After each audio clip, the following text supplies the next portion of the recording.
L'histoire des Juifs d'Irak. Un feuilleton proposé et présenté par Gérard Inger. Bonjour. Depuis quelques années, nous avons parlé ensemble de l'histoire des Juifs ashkénazes, de l'histoire des Juifs séfarades autour de la Méditerranée, Espagne, Italie, Grèce, Turquie, Égypte, Tunisie, Maroc, Algérie, Maroc. Nous allons maintenant, si vous le voulez bien, parler des Mitzraïm, les Juifs d'Orient, qui ont une histoire très ancienne, la plus ancienne d'ailleurs, au sein du monde juif diasporique. Et nous allons commencer par la plus ancienne des histoires, la plus ancienne, c'est-à-dire celle des Juifs d'Irak.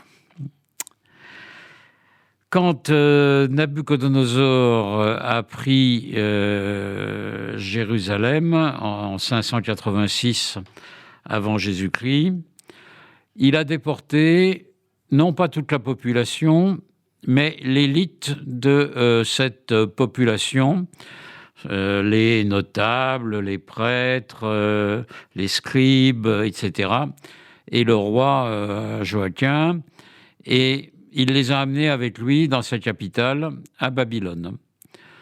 Là, les Juifs ont été, contrairement à ce qu'on pense souvent, ont été bien traités, c'est-à-dire que il n'y avait pas de volonté génocidaire chez Nabuchodonosor, pas plus que chez les Babyloniens. Ce qu'il voulait, c'est contrôler les élites, les intégrer en quelque sorte aux élites locales, en laissant la population sur place, mais sans ses cadres habituels, ce qui permettait là aussi de les faire tenir tranquilles.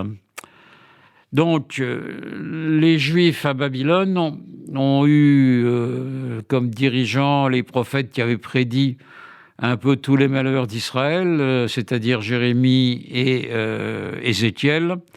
Et là, ils ont pleuré Sion.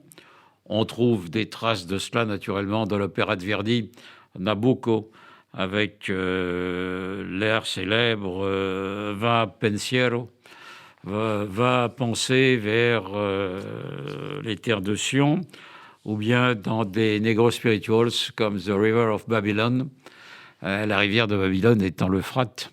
Et là, les Juifs vont commencer à s'organiser avec les prêtres du temple, ces prêtres commençant à élaborer réellement toutes les règles spécifiques du judaïsme, de la circoncision à la cacheroute.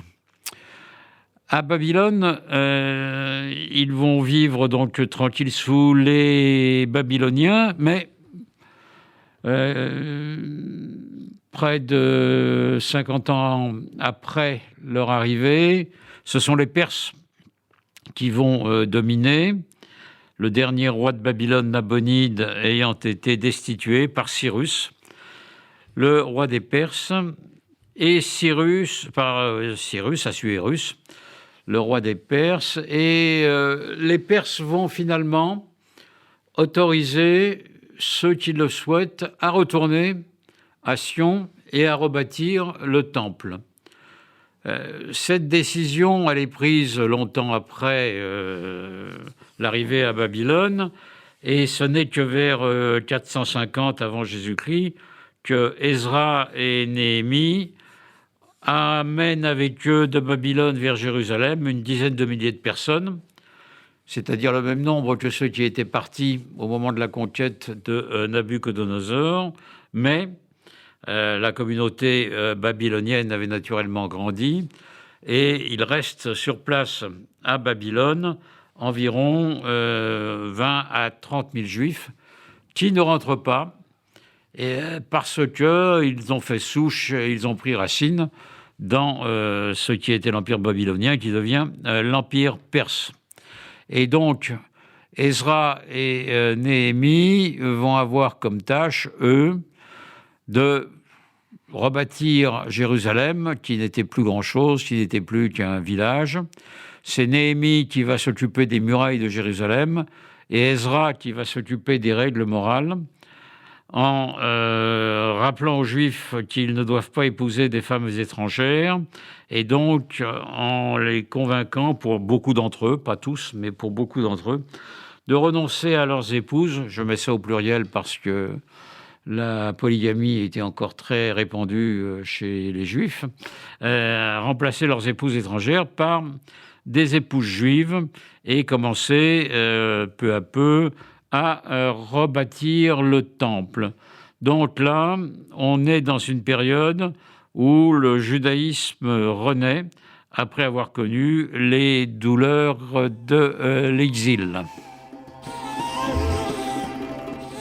C'était l'histoire des Juifs d'Irak, un feuilleton proposé et présenté par Gérard Inger.